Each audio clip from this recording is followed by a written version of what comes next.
Psalms chapter 148, verse 13. Let them praise the name of the Lord, for his name alone. Now, that means that this group of people know the name of the Lord. Okay, go ahead. Let them praise. Because that's the key to the Lord, knowing his name and his son's name. You can't just go straight to the Lord. You got to go to the Lord through his son. So you have to know his name. That's the key that unlocks the door, so to speak. So if you don't know the name, the Most High is not going to listen to your prayers. Go ahead.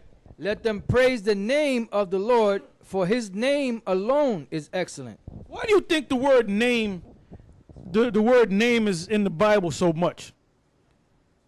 Because a name is important. You got these guys saying you can call them anything you want. You can call them Yoplait yogurt. You got Nate Satan teaching his people under him that the name is not important, or he's giving you the wrong name. Philosophies of the world. Yahweh, Another man, Yahshua. another woman, founded on lies. Go ahead. Okay. For his Things name contrary to alone what Christ is says. excellent. Go ahead. His And glory the way is above sitting the in earth and first heaven. came, and the He way also blew it exalted beat the upon horn that of his house. Because people, when you come to the this praise church, of all his saints, even of the children of Israel, a people near unto him. Praise ye the Lord. Now that's plain, man. So you got people that say that they'll read that verse, but yet come back and say all nations could be saved. The reason why they say that, because they're not men of, give me Amos 3 and 7.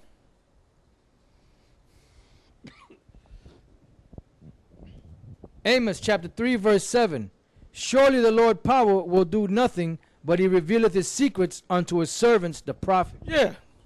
And that's plain and to the point, man. That's why you guys can't get it. All right. Now let's go back to let's go back to that.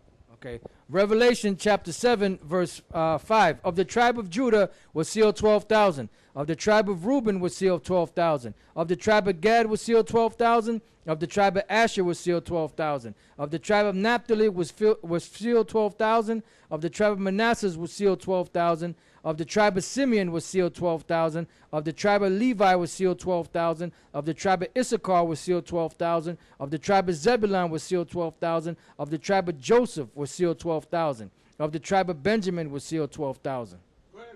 After this I beheld, and lo, a great multitude, which no man could number, of all nations and kindreds and people and tongues, stood before the throne and before the Lamb. Now you know what that last verse means. It's talking about the rest of Israel.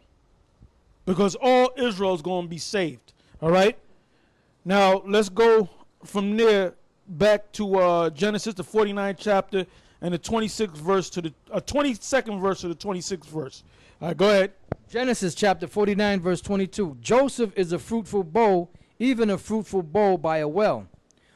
Now, give me the blue letter, brother. Give me the blue letter. Open up another tab and give me the blue letter. And give him the verse. Genesis 49 and verse 22. Read it again. Joseph is a fruitful bow, even a fruitful bow by a well. Now we're going to find out. I know what the word means, but we're going to find out what the word bow means. All right? I read that out. Yeah, we're in the blue letter. Son, male, child, grandson, children, male and female. They went off there. Youth, young men, sons, people. That's pretty much it. Repetition. So the word bow, now a bow is something that is like a branch that comes out of a tree. So if the tree's right here, the fruit of the tree come from the stock of the tree, I guess you can say. So in this sense, it's talking about the sons of Ephraim. All right, go ahead. This is Psalms 127 and 3. Lo, children are an heritage of the Lord, and the fruit of the womb is his reward. As arrows are in the hand of a mighty man, so are children of the youth. Happy is the man that hath his quiver full of them. They shall not be ashamed, but they shall speak with the enemies in the gate. Now let's go back to where we left off in Genesis. Genesis 49 verse 22. It says, Joseph is a fruitful bow, even a fruitful bow by a well. Now, you notice it said Joseph is a fruitful bow. Hence the name Ephraim. Because it's not talking about Joseph the man. It's talking about one of his two sons. He had two sons, Ephraim and Manasseh. Manasseh was the firstborn son. Ephraim was the secondborn son.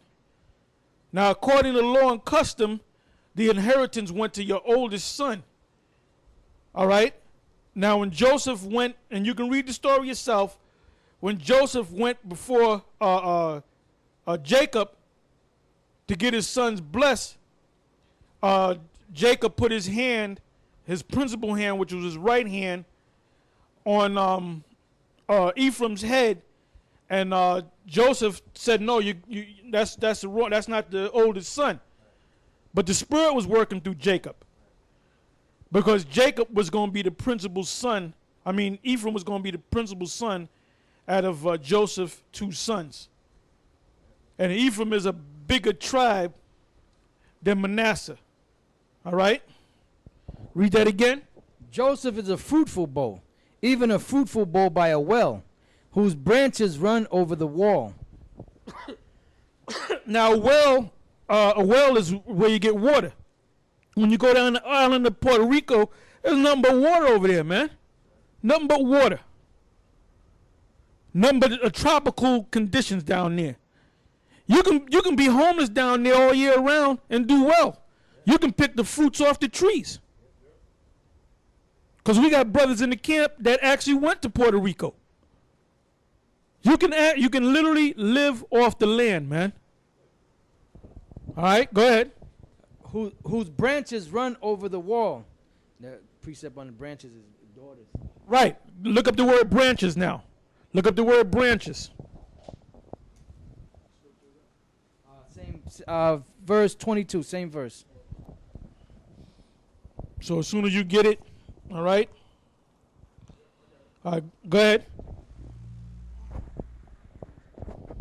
Yeah, the Hebrew word there for branches is, I'm going to click on it, is, yeah,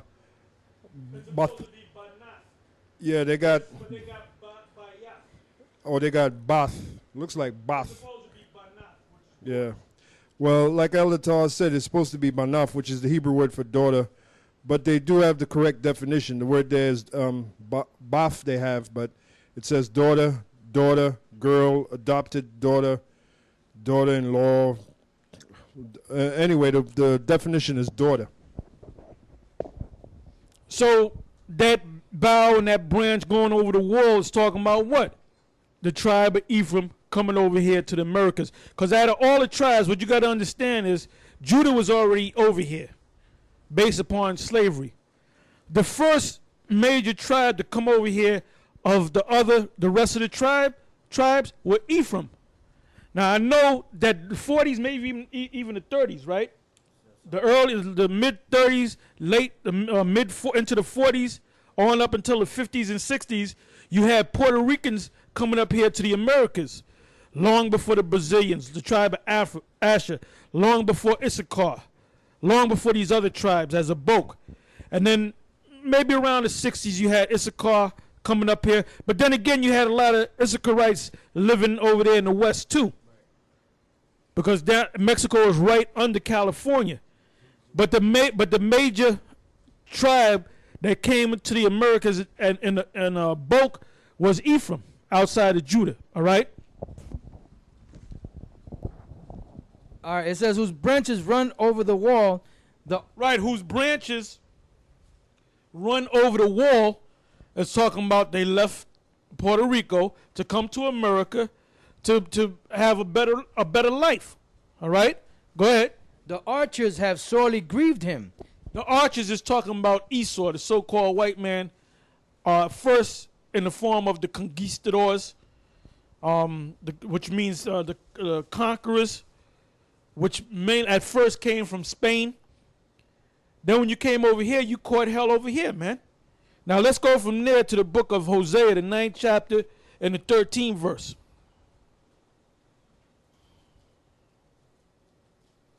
And these breakdowns are spiritual because you can have somebody say, nah, they ain't talking about that, can mean this.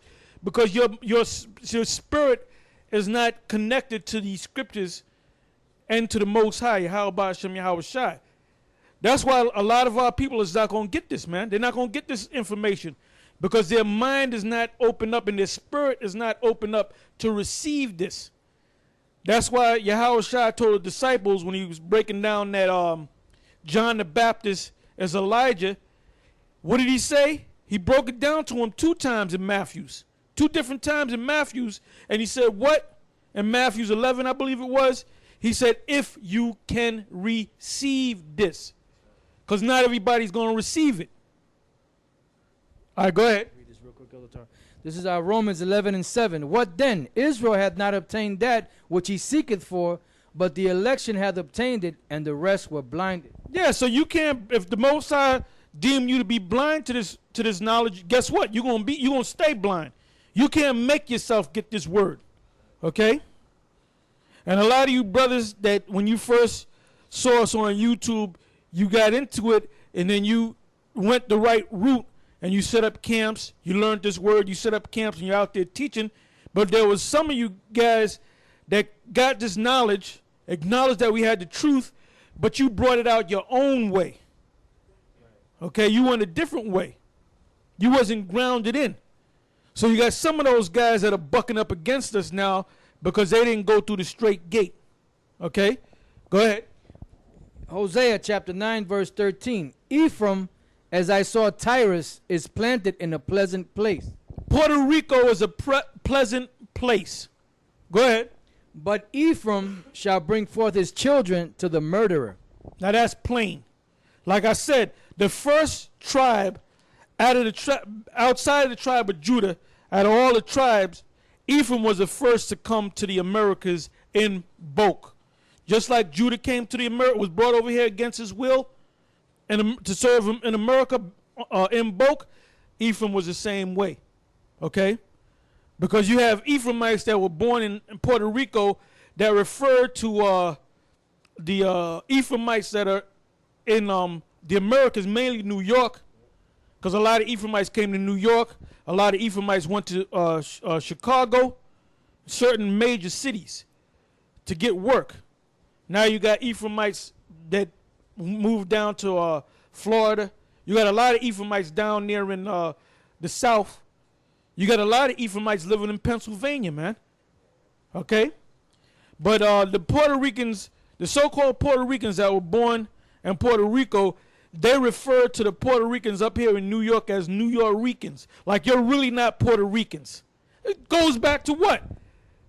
Judah looking at the tribes in the Gentile state of mind, for lack of a better word, you're not our people. They actually have relatives, man. You actually have cousins that live down in Puerto Rico. You have the same blood relatives, but them cousins, your same blood, they say, well, you're really not a Puerto. Well, how can you really not be a Puerto Rican when you're actually blood cousins? Okay? All right, go ahead, Ak. Verse 14. Give them, O Lord, what wilt thou give them? That's all I wanted. Okay, that's all I wanted. Now let's go back to Genesis 49. What verse do we leave off in? 23. The archers have sorely grieved him and shot at him and hated him. That's talking about Esau. Whether you call you're referring to Esau over here in the Americas, or whether you're talking about the Edomites during the time of the conquistadors coming over here or going to the islands, they all hated the tribe of Ephraim just like they hate the tribe of Judah. Go ahead. It says, but his bow abode in strength, and the arms of his hands were made strong by the hand of the mighty power of Jacob. What did it mean by that? Them Edomites wanted to get that gold. That's why they call that land Puerto Rico, rich port, because they wanted to kill off all the Ephraimites, the tribe of Ephraim, so they can get that gold and they can get that land. But the Most High blessed them. Part of their blessing was to be fruitful. That's why the word Ephraim, the tribe Ephraim, means fruitful. They're going to have a lot of children. All right?